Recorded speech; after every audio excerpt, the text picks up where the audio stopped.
നല്ല ഹൈപ്പാണ് ഇവിടെ, നല്ല ഹൈപ്പാണ്. കാരണം നിലമ്പൂരിന്റെ സന്ദേശം എന്ന് പറയുന്നത്, ഉപതെരഞ്ഞെടുപ്പിന്റെ സന്ദേശം പറയുന്നത് മാറ്റാണ്.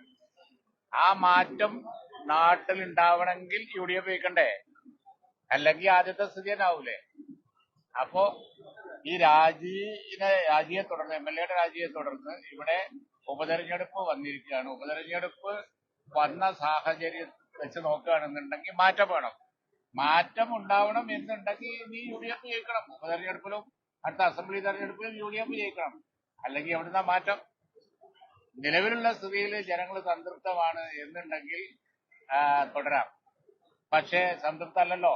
പൊട്ടിപ്പൊളിഞ്ഞ റോഡും മലയോര മേഖലയിലെ ജനങ്ങളുടെ കഷ്ടപ്പാടും അതുപോലെ തന്നെ മനുഷ്യനെ പുലി പിടിച്ചു തിന്നലും എല്ലാം തുടർന്നുകൊണ്ടിരിക്കും. ഒരു വികസനവും ഇല്ല, സാമൂഹ്യക്ഷേമ പദ്ധതികളും ഇല്ല, ഒന്നുമില്ല. ആ സ്ഥിതിക്ക് ഒരു മാറ്റം വരാനാണല്ലോ നിലമ്പൂർ തെരഞ്ഞെടുപ്പ് വന്നത്.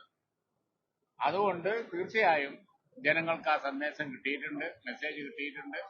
അതുകൊണ്ട് LDF UDF മത്സരമാണ്, അതേ ജനങ്ങൾ സീരിയസ് ആയിട്ട് എടുക്കുള്ളൂ. അതില് UDF നല്ല ഹൈപ്പ് ഉണ്ട്, ജയിക്കുകയും ചെയ്യും. അതാണ് ഇവിടെ കാണുന്നത്.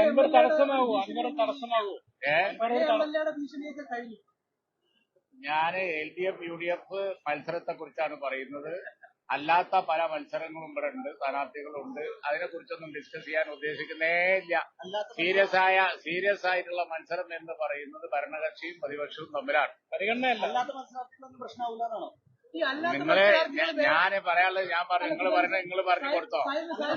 അല്ലാത്ത മത്സരങ്ങൾക്ക് വേറെ ലക്ഷ്യം ഉണ്ടാവില്ല. കാരണം പ്രധാനപ്പെട്ട വെല്ലുവിളി അല്ലെങ്കിൽ പ്രധാനപ്പെട്ട ഞാനൊരു കാര്യം പറയാം, ആ വക കാര്യങ്ങളൊന്നും പറയണ്ട. ഞങ്ങൾ തീരുമാനിച്ചു ചോദിച്ചുകൊണ്ടിരിക്കണ്ട, വെറുതെയാണ്.